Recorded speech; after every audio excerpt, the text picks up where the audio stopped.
backward edition of the Down and Backward CornDoug, and as you see, we're starting off with. He was sexy before, but now with that hoodie and that new hat, there's nothing else that's better looking. I'd say. Listen, Doug, all I can say is with this hoodie and this hat, second place is definitely up for grabs with the ladies.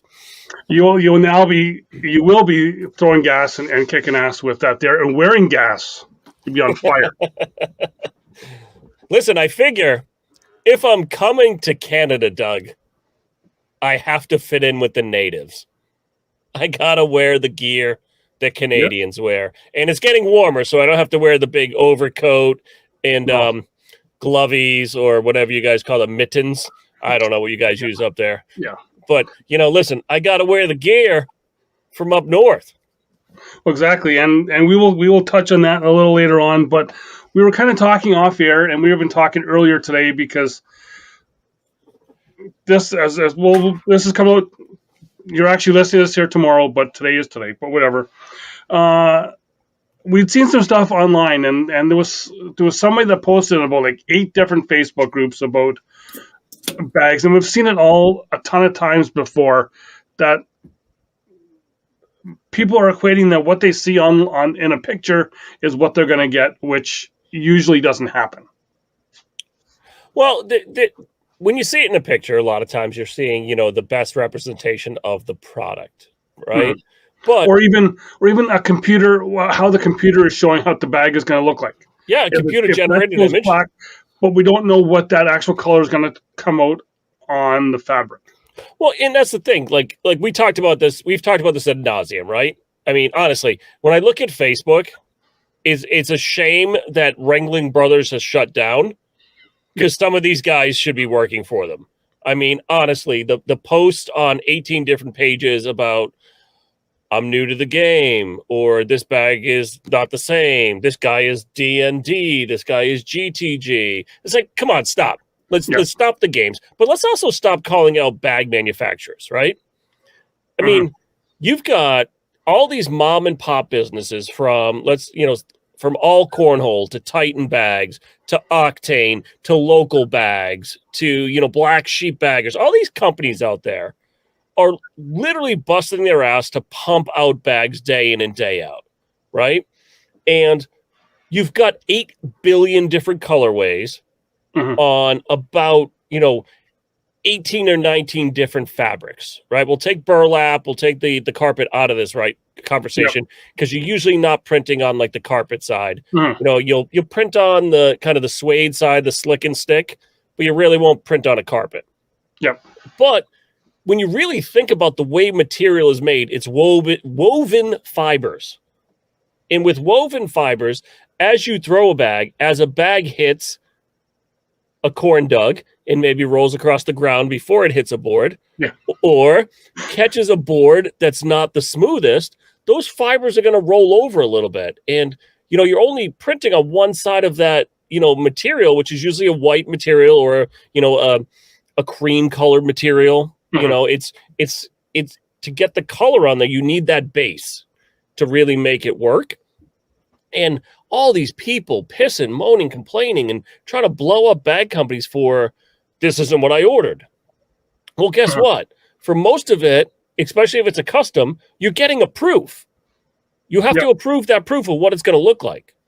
Yep. And then you have to adjust for either, color saturation or desaturation, right? If you're doing a black and white bag, you're going to get a lot of grayscale in there.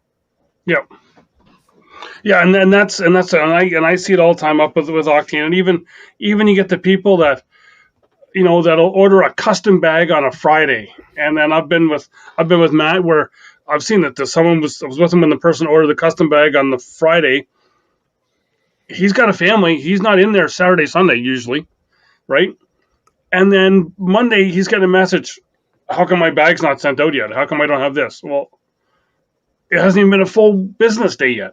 Yeah, but even if he's in there on Saturday and Sunday, right, just trying to catch up on orders, yeah, he's not answering email most of the time, right? Right. Even look at, the big companies like Titan. Like one of the top 3 companies right now producing Yep. bags, producing boards, and you're talking to the owner of the company. You're talking to Brandon Greba. Yep. And I'm not bringing his name up because he's one of the sponsors, but he's one of the people there responding to you, telling you what's going on, right? Mhm. When you do sales at, TitanCornholeBags.com or sales at WestGeorgiaCornhole.com, you're getting him most of the time to be able to talk to him to see what's going on with your order and what's happening, right? You Yep. will get Candy, you'll get some other people in there every once in a while, but most of the time you're talking to the owner of the company who's addressing your issue and telling you what it's supposed to be. And then you turn around and say, I'm not this type of person, but Mhm. come on, don't give me the butt sandwich, because that just shows me you're excuse me to people in the cornhole world that have these names, but you're a Karen or a Darren. You really are, Yeah. right? You're that type of person that you would ask for change at a free lunch. Yeah. Exactly, and I know I can say, because from seeing how Octane has worked, Matt's a one-man show there. Like he's the graphic designer. If you're doing a custom bag and you don't give him the artwork, or you give him, like, I've even seen him where someone has given him the artwork and they were like, well, no, I want this here changed, that changed. Well, that's what you gave me to work with, and that's what you wanted, but now you want something different. But you still want it like right now. And like I said, Matt's the graphic designer. He makes the bags, sews the bags, does everything with them. I help out with the with filling the bags sometimes, but other than that, it's just him. Well, the greatest though, Doug, is when somebody sends you something for a custom order. Oh, Mr. Waffles wants to be on air. All right, go over there. But when somebody sends you something for a custom order, and literally it's in like kilobytes, right? Yeah. And you try to put it in the template, you try to do whatever it is, and you put it on there and it's not even right. It doesn't even look the same when you're trying to, put it on the bag. And then you're emailing them back. Do you have a better, copy of, your image or your logo? I know a lot of companies only like to deal in vector or PNG format. I was just going to say that if you're sending something in, especially to Octane, send a vector file in. Matt will love you if you send a vector file in. Then he doesn't have to change it. Yeah, I mean, because honestly, with manufacturers, that's really what they want, because that is, ultimately the best quality that they're going to be able to use, right? Yep. And when you're sending in, something on the back of a cocktail napkin, it's just not going to work for them, and you're not going to get the vision that you have in your head of, this glorious bag that you're going to throw 4-baggers with every single time. It doesn't work that way. Or, when you're trying to do boards, you got to figure the image you're sending in for bags is a lot different than the image you're sending in for boards.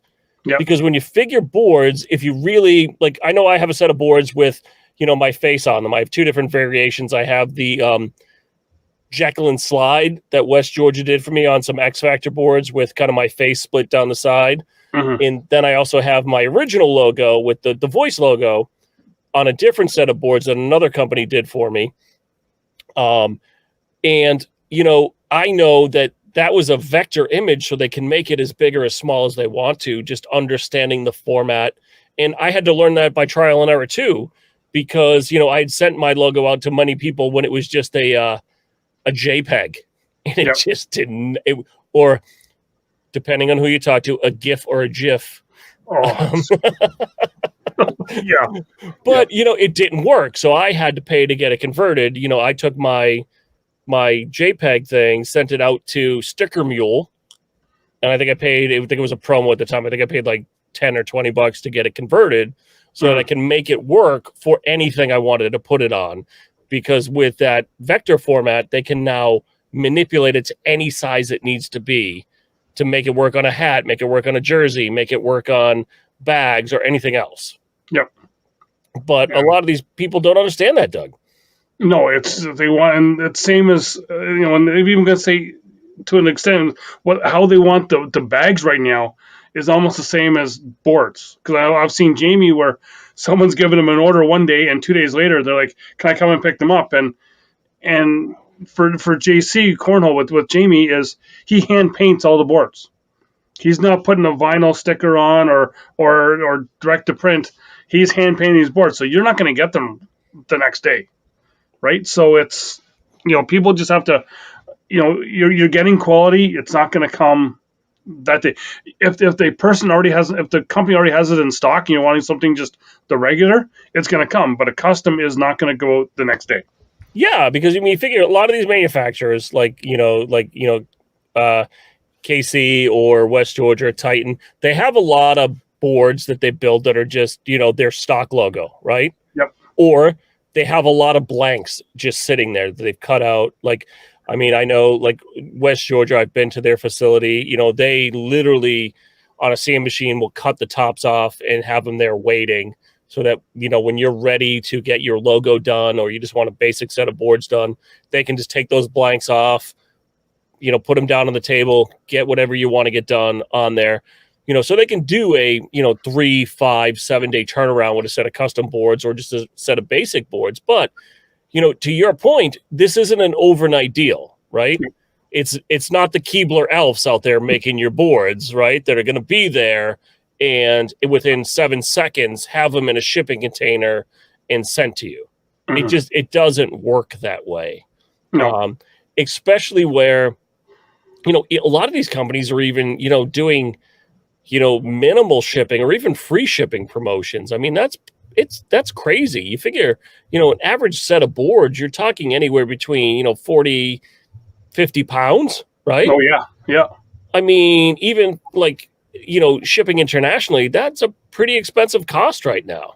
Exactly. Yeah. Yeah. Which is, I'm still shocked that actually Jamie did have an order that went to Texas, which I was like, even he was shocked that the guy still wanted to pay for boards to go to Texas because he's seen it on a website and I liked your stuff and the cost didn't matter to him.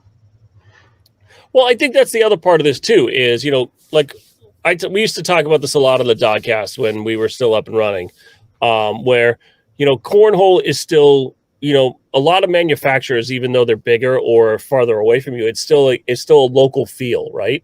Yeah. Because the game is still, a smaller community as compared to other sports. So, ordering from Texas, ordering from Georgia, or ordering from, even OVC out in California, a lot of people feel connected to a brand. So they're not worried about that extra $30, $40 to buy the equipment because they feel they're getting the product that they want. Yep. So, I love that. I think that's still great about this game. I have other issues with the game right now. We won't go into that today.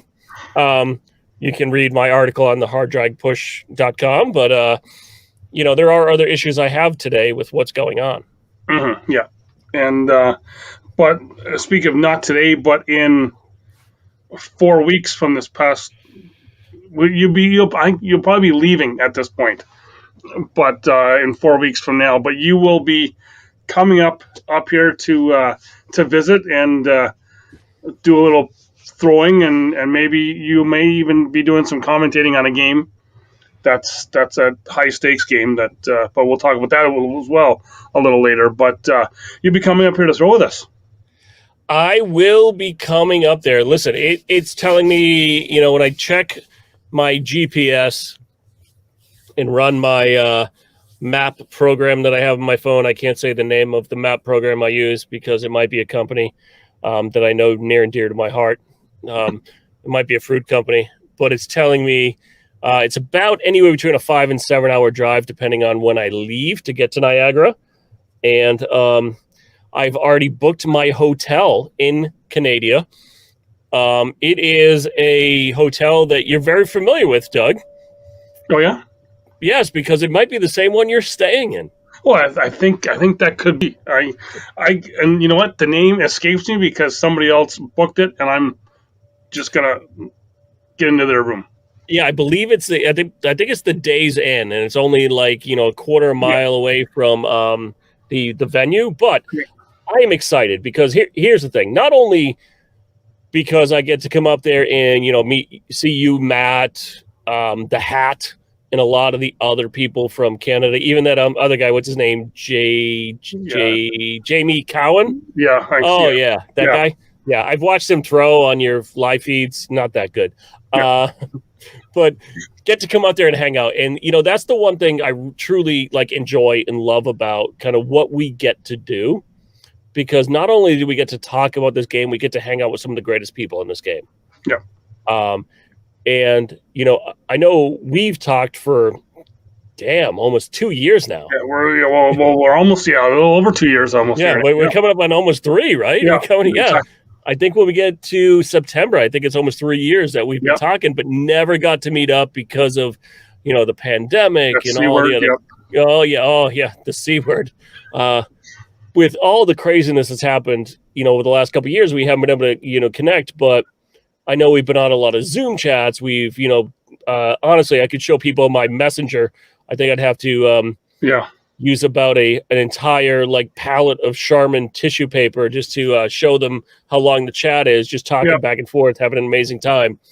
Late night drinking Zooms, just having a great time. But it's going to be amazing to come up there and hang out and, be with, honestly, one of the fastest growing countries outside of the U.S. playing the game, right? I know me and you have talked a lot about a lot of the different people in Canada. There's a slew of pros right now that, have gone to, I think they're on their third. They just finished it. Some of them finished their third event. Some finished their first or second event, based on, travel schedule and everything. But, some people really making a splash in the ACL.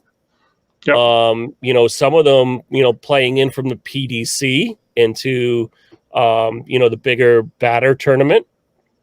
But it's going to be fun to come up there and hang out, especially where the most exciting thing for me is the first ever international ACL tournament. Yeah. And it's going to be huge. I had the chance to go down and find out just what's going to be going on. And I'm like, the stuff that's going to be going on that weekend, I think they've only put out maybe a quarter of what the schedule or what they're possibly doing is. I think people are really going to have their eyes opened here just to what the ACL can bring and what they can do, because, I have my other voice that I listen to that is racing, which is Johnny Gibson with the World of Outlaws, and he always says, often imitated, never duplicated, and I think that happens a lot with the ACL, with some of the bigger events that people try, and we've even seen it up here that trying to be like it, but it's just not the same. Well, I think a lot of the people, too, that play up there, too, are going to be shocked by the magnitude of an ACL event, right? Mm-hmm. When you see it on TV, it doesn't do it justice, right?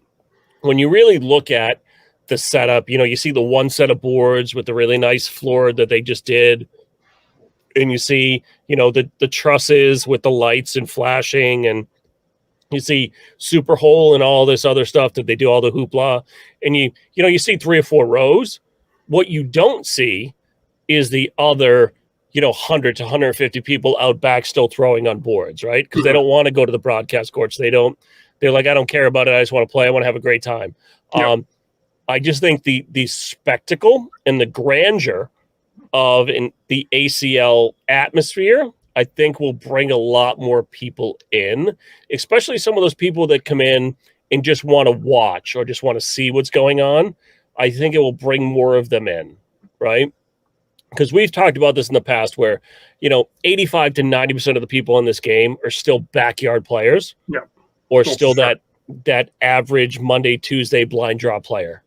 But I think this will make more people see where the game is going and, unfortunately, how it's growing, right?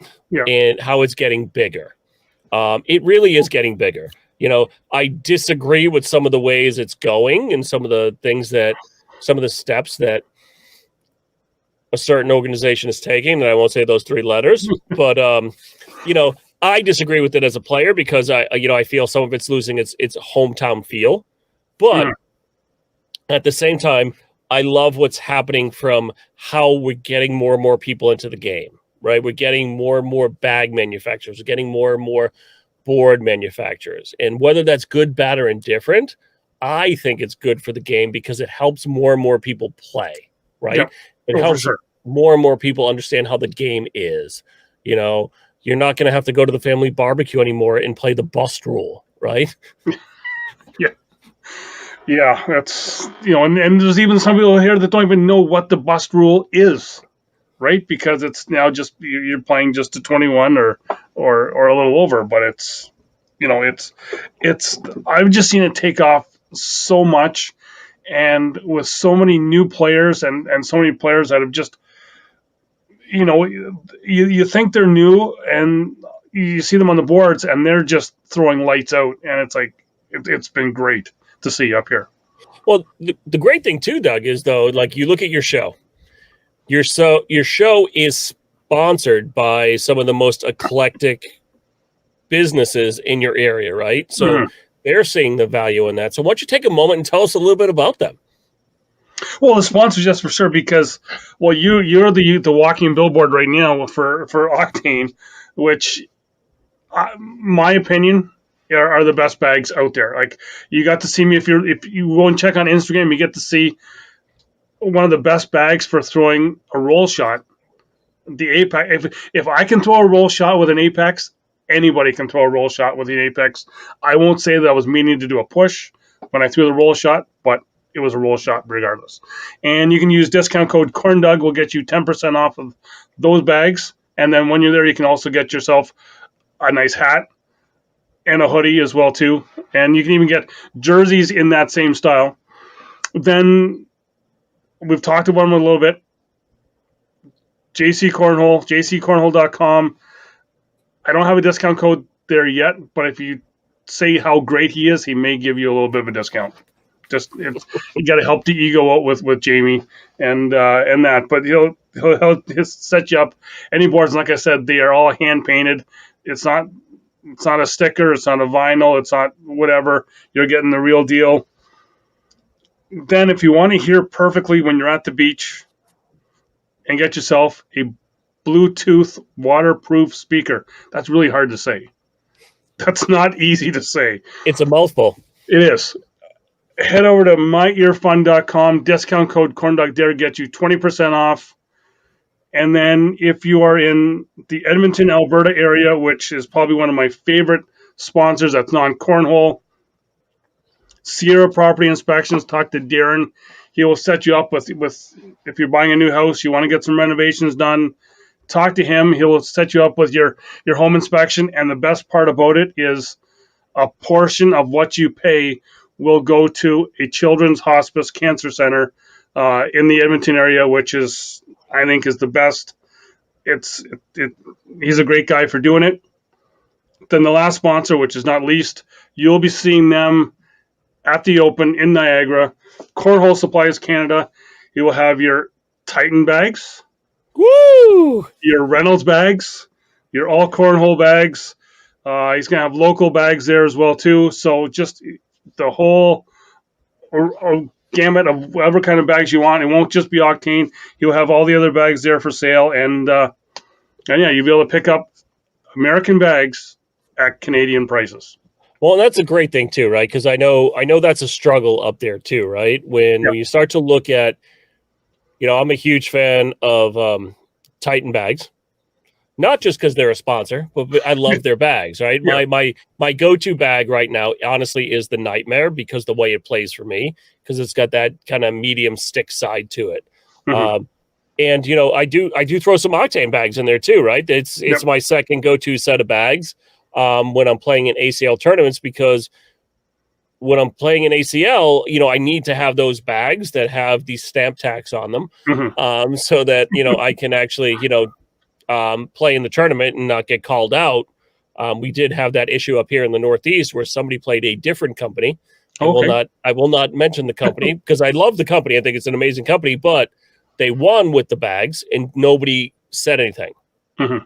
So at that point, the tournament director really can't say much because nobody said anything about the bags or disputed them.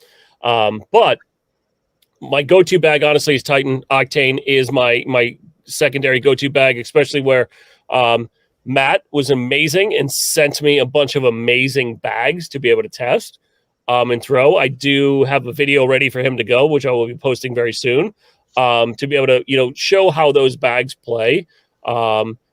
The kinetic right now, I think, is my bag when it comes to my throw and how I can get the bag to move a little bit.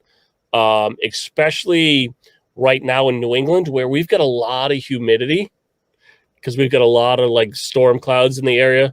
I did break out the Harley, but it's under the cover right now because it's been raining the last like day or two. Yeah. But the Kinetic is my go-to bag when it comes to Octane. And when I come to Canada to win the Intercontinental belt, I will be throwing Octane bags up there. I will have my Octane gear as I come up there. But the great thing is, you know what I forgot to do? I didn't use code CornDoug. I completely forgot. And speaking of Octane, you will be having a very good partner while you're up here. Guy who I have lost to many times. Listen, I have secured the greatest player in Canada, the Can-Am Connection. We will be kicking ass and taking names across the border. I might not even get back to the States because it's going to be such a bad beating. Well, your partner does have ESPN experience. I'll say that as well, too.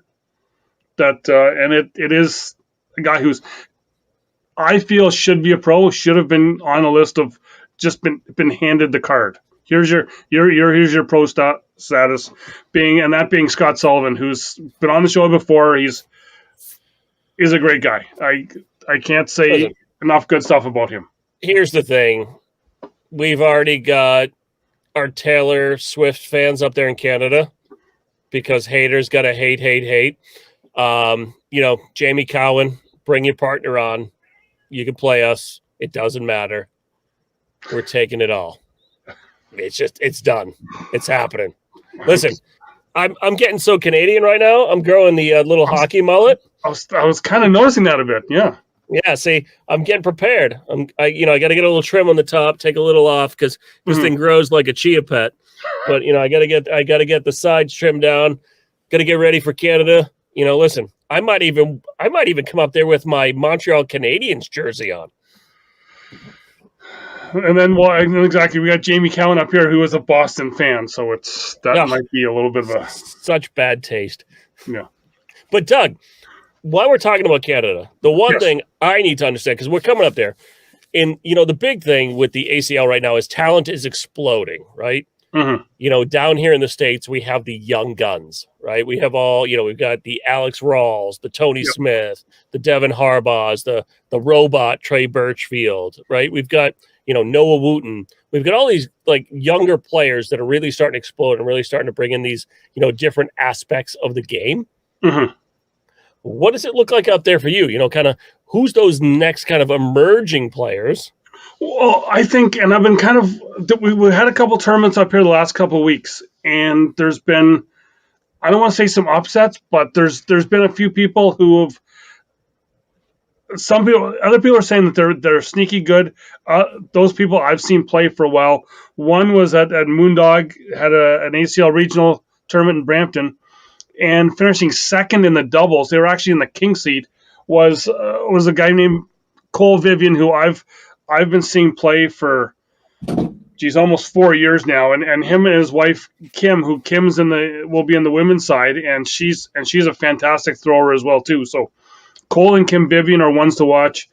Dave Dunlop, who was Cole's partner in doubles there when in the king seat, he is. I'm going to say that he is sneaky good. He's been playing for about, I think about a year now. That I did see him at our conference tournament. He's been sneaky good. Tim Sanchi, who almost got won the pro qualifier up here. He's been partnered up with Dean Lang, and they've been taking some stuff down. And I believe Tim finished second in singles in a tournament here this past Saturday. So he's been throwing well. I want to see Kevin Cuthbert out of BC who's coming. I want to see him. He's been playing on some stuff down in Washington State. So I want to see just how he's going to be playing up here, as well as everyone from Newfoundland that's coming. So we've got Dion Kuza from there. I know we got Sean Sabine, who is the reigning ACL International Director of the Year. I want to see just how he's going to be throwing. And one other one who I've been hearing about for a couple of years, I've seen her throw.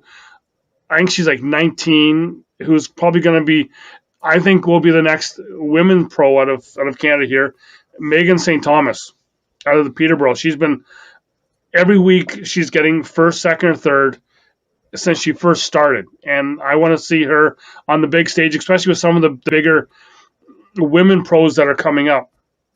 I want to see just how she's going to be throwing against them. So there's so many. There's another guy, Roger Amott. I want to see how he's going to be throwing because he did win a competitive division in our conference. I know he's been playing more, so I want to see him step up. So there's so many people that are ready to make the step, and it's going to be big for Canadian cornhole. Well, and that's the thing. That's the excitement for me, right? To be able to get there, be able to come up there during this time, right? Because Canada is kind of like where New England was, or the Northeast Conference was 2 to 3 years ago, right? Mm-hmm. The Northeast Conference, really wasn't big in the ACL 2 to 3 years ago. It was, we had Tim Grew and we had Grew and Prue that were there. We had Jeff Bashon and Danny Gomes there. We had a couple teams that, were known and doing great in there, but it was really only, 2, 3, 4 teams. We had John Kitchen from New Jersey, right? But some of the bigger names that we have today weren't there, right? Yep. Like, Jimmy Humans wasn't there. Tony Smith wasn't there. Storm Hogue wasn't there. Jacob Trzynski wasn't there. But now we're starting to see some of those, Bobby Sperry wasn't there, right? We didn't see any of these names there back then. Now it's starting to get bigger and bigger. So we're starting to see more and more. So I'm excited to see what's going to happen up there. And I'm excited to kind of meet a lot of these players that, in, 6 months, a year, maybe by the end of the season, will be there on ESPN, right? Well, exactly. And the other thing is coming from your Northeast Conference is there's going to be a lot of people from the Buffalo that I've heard are just great throwers in the Buffalo area that are coming over as well. Yeah, I know. It's where? Yeah. But that's like another country to me. Yeah. Right. But, because that's now they've now got about like 3 or 4 different clubs playing out of Buffalo. And, there's a lot of talent coming out of there. I'm not sure what we're going to be having coming out, if there's any coming over from Michigan or coming up from Ohio, because that's kind of close as well too. So it's, well, you've got some stuff right there. You got Michigan where you can kind of come up and around the lakes, and you can kind of through the Toronto area and come back towards Niagara. When we used to go see family in Michigan, we used to go up through Buffalo, Niagara, and kind of cut around the top, because that cuts a couple hours off for us being in New England. But even like the people from New England, if they have a passport, I think we're going to see a pretty big, a decent amount of people coming out of, Maine, New Hampshire, Vermont, because it's, like I said, for me, it's 5 to 7 hours, depending on what time I leave. I think we're going to see some people from Maine, maybe even Connecticut, Vermont, especially when we look at, some of the pros. I haven't heard any of the marquee players coming besides a Laurie Dool, and some of the other players, but it might be a quicker way for some of these people to qualify with, kind of move up and kind of get some, more games in. Yep. Yeah. And that's the one thing, is just to see the names come up, to see if we can try and get some more names come up, because I think with the ACL International now, I think it's almost going to be needed for some of those pros to start getting passports to be able to go to some of these other bigger tournaments that are coming up globally. Well, and I think that's the thing, as the game starts to get bigger and bigger, I think, there has to be more of that stuff, right? I mean, you look at the Americas, right? There has to be stuff that starts to happening in, lower Texas into, Mexico, up into Canada, and I know there's a huge contingent in Australia Yep. and in Europe that want to play the game. I mean, if you look at the success of Ghost Cornhole that we had during the pandemic, there's people that want to join, that want to play and want to, start playing in bigger and badder events. Now that the world's opened back up, I think it's only going to get better. Yeah, and I believe it is called Wicked Games out of the Netherlands, I think, who is now an ACL dealer, or they have bags, they have boards that the ACL has shipped over there that they're now selling in Europe. So it's I think we're still a little bit of a ways away, but I think it's only a matter of time before it really does blow up globally. Yeah, I mean, it's amazing. And speaking of globally, you made a little trip, Doug. Yes, I went down for another reason. I had a funeral I had to attend to. Then I made another little side trip to this place. Well, it was ACLHQ. It was a celebration of life. It was, it was because it was, and for me it was a little more special because it was the guy who got me started playing cornhole on the infield of Charlotte Motor Speedway. So we got to see. I actually got to play with another friend, even of yours, while I was there. And that would be a former guest on the show. Former guest on the show, Louis Dupree. We got to play. I think I beat him once. So listen, I know you went down to meet a lot of friends. I know most of the people I know from the Carolinas that kind of are into listen, it's the home of NASCAR. It's really big, and it's kind of the birthplace of racing and everything else all the way down there. From Louis Dupree to Heath Jenkins. I know the person you went to celebrate their life, and kind of how they touched a lot of people. A lot of people knew who that was, and it meant a lot to everybody, even if they couldn't be there. Mm-hmm. That they knew who he was and what he did for, not just racing, but also kind of cornhole and making it a much bigger thing and connecting the two together. Yeah. So that was that, and then I did make another trip on the Sunday. I wanted to get there on the Saturday. I was kind of hoping there would still be people around on the Sunday at the HQ because there was the Carolina Conference tournament going on, and I had some things lined up with some of the pros there. And if I would have had a vehicle while I was there on the Sunday, I could have even made a trip to Fort Mill and got to hang out with, as you call him, Dunky Dunk. Dunky Dunk! Mr. Clummer. They had a tournament going at some small bar, but I needed a recovery day after the celebration that I did. And then I did get to go to the ACLHQ and throw some stuff on the Sunday. I think I was there for about an hour and a half throwing. I was hoping they were going to have a blind draw, but there wasn't enough people. I guess they were tired from playing the 2 days prior, but still just an amazing place to play. Honestly, the entire facility I give the ACL a lot of crap, right? Listen, I'm going to be that guy. That my job as a reporter is to, call it like I see it. And if I don't like something, especially being from Boston, I'm very opinionated, and I am who I am. Yeah. I'm not going to change. But honestly, the facility itself is amazing because, the headquarters itself is great. We kind of walk in, you've got the whole merch area, and you walk into where the boards are. And right behind the boards is my favorite spot in the entire ACLHQ, which is the bar. So it's right there. I visited that place a couple times, and for $2 a beer, I would rather just throw there. Just sit at the bar and just throw from there. Well, and that's the thing. It was great because honestly, in those if you know the tables in the back, right in front of the bar, honestly, those tables was the who's who of cornhole during Rock Hill, right? Mm-hmm. When I walked in there, it's, Rob Chismark is back there, Matt Guy's back there, Brett Guy's back there, Jay McGraham's walking through, you got Dusty back there, you got Eric Ryder back there, you got Trey kind of coming back and forth, you even had, the commish coming in and out, but really everybody that in the sport is kind of going through that bar. because you can not only play a great blind draw, but a $2 beer. Really? Come on. No, yeah. You can't beat that. It wasn't Asheville with $10 IPA, double IPAs.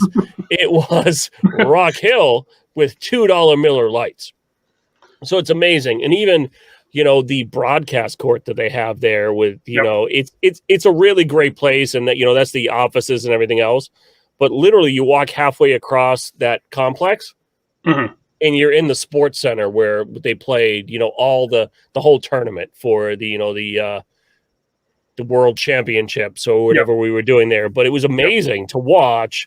If you went to if you could get to the other side, I don't know if you saw it, but where the basketball court is down low. Yeah, there was a USA volleyball tournament going on there, so I wasn't able to get right inside. But but if you go down to the pit where the basketball court is, that's where the main stage were, and that's where they had the ultra courts, they had the fire courts, they had the ACL courts, playing there. They also had those other guys that have a small podcast in Cleveland. I don't know who they are. The Who's. They were there with at the time, I believe it was, I don't know if it was K9 or who they were with. I think they were with K9 that time. Yeah. I think it was when kind of Wally was first starting out, right? In Vortex at the same time too. I think it was kind of a Vortex K9 kind of collaboration. But it was great. Rock Hill is an amazing place to watch cornhole because it literally is not only just watching the games, it's the atmosphere. It's that electricity in the air because something's about to happen where like someone's getting crowned, each night as to they did their awards, they did the singles competition, doubles competition, female seniors, it was great to watch. It was honestly an amazing time. But down there, it's a different world right down there where you're also in the cradle of cornhole. I know the little state of Ohio tries to say they started cornhole, but if you look at it, the Carolina Conference, I think is a little tougher. And I know it's going against my best friend and his dad, Brett Guy and Matt Guy being in Kentucky. They're kind of, is that Great Lakes still, or I forget what conference they're in? No, it's not Great Lakes. Is that Midwest? It could be Midwest, I think. Midwest. But I mean, honestly, I think pound for pound, if you look at some of the people coming out of kind of that Carolina Conference, you've got some killers. You've got some killers in there. And I think, it's even the Southwest Conference now with, Tanner Halbert, Easy, Kamba down there. I think this next season, I think is going to be one of the best seasons. Yeah. And the one thing with Rock Hill, the around the event center it looked like it was kind of, I don't want to say in the middle of nowhere, but there was not really a lot of hotels or stuff in the area. And while I was there is a ton of construction I think there's about like 3 hotels going up right there. So I got to stay in probably one of my favorite hotels to stay in, the Cambria Suites. I'll say that because when I'm in Pittsburgh, I get comps at the bar. That's what I didn't get. Is that the one right beside the parking garage? Is that the Cambria? Yes. Yeah. Me and Brendan shared a pull-out couch at the Cambria Suites. Yeah. I heard all about that. No, but honestly, it's not a heavily populated area, and it's even though it's in South Carolina, you're still flying into North Carolina because you're flying into Charlotte. Because Charlotte's the closest. It's almost like a suburb. Yep. Yeah, it's a suburb, but it's an up and coming area, and I think it's a smart move for the ACL to kind of to be headquartered there because they could expand what they want to do faster there. And I'm not talking about the game itself, but I'm talking about the headquarters, right? Yeah. Right now, I think they're kind of leasing / renting space or something like that. But literally, if you look at that area down there, it gets bigger. They could buy their own plot of land and build their own complex. Yeah. Right? Yeah. And, take it to an even greater level with other partnerships, which I think is really cool to see happen. But I'm excited. I am so pumped to get up to Canada. I gotta shine up the Black Pearl. I've already put a couple more stickers on it. I've got my Hot Shots Cornhole, which is Dunky Dunk's, I believe it's his father, Hot Shot Cornhole. And let's see, hold on.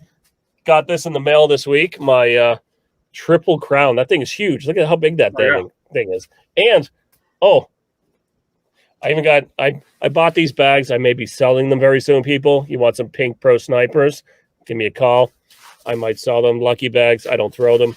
I bought them as trade bait. Because guess what? I'm going against everything I believe in cornhole right now. And I'm in it to make money, kids. I got to pay for my travel. Well, and the other thing, the one last thing I did do while I was in Rock Hill was I did game one of a series. It was a little. You played somebody. I forget what's his name. That Trey guy. That the guy that thinks he's the voice of cornhole.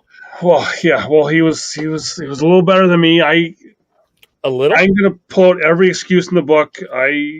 First time on a live broadcast court like that. That was that. I've been on other broadcast courts up here, but not like that with the big bright lights. It was his home court, right outside his office, and I'll say, if you watch the video, I was wearing jeans. I don't normally wear jeans when I play. Doug, you had more stories than Mother Goose in that game, and hers are more believable because you pulled out every excuse in the book. Listen, I watched that game. I analyzed that game. We talked about it a little bit. Yep. I saw minimum 4 to 6 off the front and 3 to 4 off the back. I was told 7, which then begs the question of when Trey said to me that he thought I would have thrown more, and I was like, wow, okay, sure. Dude, he was taunting you halfway through. That drag shot that even he put out on all of his social media. For me to put that on my podcast was like, oh. Listen, Doug, if you want to fake an injury like it was in Caddyshack, and just tell him I broke my elbow, I'll come in for you. I'll take him out. I think I've got a roll shot now, and the airmails are working a bit better last night. So I think I'll be starting to do a little more training for Trey, and I think I might be able to take him. Listen, I'm pulling for you. What we got to do though is when the broadcast court is set up, what we need to do though is we need to get you on there a little bit. We got to get you under the bright lights. I think so. Yeah. We got to, especially the most distracting thing on a broadcast court is when they're actually setting it up. It's amazing to watch because as you're trying to throw, they're practicing their transitions of all the lights. Like if you see all the different lights going on and moving around, that literally, oh my God, will throw you into a complete panic. So we're going to have to get you on there. We're going to have to get you all set up because, Doug, you can't lose this one. I need to get it to game 3, especially on my home turf. But maybe we'll have you do the broadcasting for it. You can commentate and maybe get into Trey's head like he does to some other players. Yeah, I'm gonna have to sit there and be like, oh, wait a minute, I'm gonna draw a line right here. If he throws his back on this side. But I had so much fun with that because it's something that Trey and I have actually been talking about for almost a year and a half now of getting together and trying to play. So it was a fun thing. Well, the thing is, there's honestly, we're ambassadors of the game. Yeah. When you really look at it, there's no better ambassador of the game than Trey, right? Oh, no. When you really look at kind of the face of the organization, he is that guy. He's the, if you go to anybody that's coming to Canada or goes to an ACL event, like a national event, I want you to watch and look up Trey Ryder on the ACL website and then watch him for 20 minutes at the tournament. He is literally making sure everything's running smoothly. He's pushing the games along. He's making sure everything's happening. Mm-hmm. All the whole time getting ready to be on a national broadcast, right? Being the living room of thousands of millions of people. And I want to say, I don't think I've ever seen him not have a smile on his face while he's been around cornhole. Well, there's a couple times he's kind of get the whole chin thing going, like trying to figure out what's going on, but still kind of has that, happy-go-lucky look, but still trying to figure out, like, why is that going on over there? We need that game to move along so I can do these 6 games over here, and I can do this over there, and this is going to happen. But always thinking, always making it happen. He honestly, literally he should get the Unsung Hero Award. There should be a Stevie Award for Trey Ryder. Yeah. Yeah, because I think we had about an hour and a half conversation, and then he was like, "Okay, I got to jump on a conference call." He had actually stopped, almost kind of held it off for me to go meet with the commish in his office. So I got to talk with Stacy again. He didn't remember me the last time we talked, but like I said to him, it looked like he hadn't slept in 8 weeks when I seen him in Cleveland, and which is that other C word that we don't like to talk about. So. Yeah, listen, I think I have a wanted poster up in the ACL headquarters, so they know who I am as soon as I walk in. Well, when I mentioned your name, they did kind of give a little chuckle, so it's, I don't think it's all that bad. But hopefully next time I will see you, we'll be in Niagara.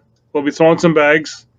And again, thanks for coming on, doing this here, doing a little bit of talking, because I think we were going to make this like a monthly thing anyway, weren't we? That you were just that's what we talked about. We talked about kind of connecting and kind of talking about what's happening. So I love it. So if you're in Niagara, watch out for this guy, because he'll be throwing gas and kicking ass. He will kick ass.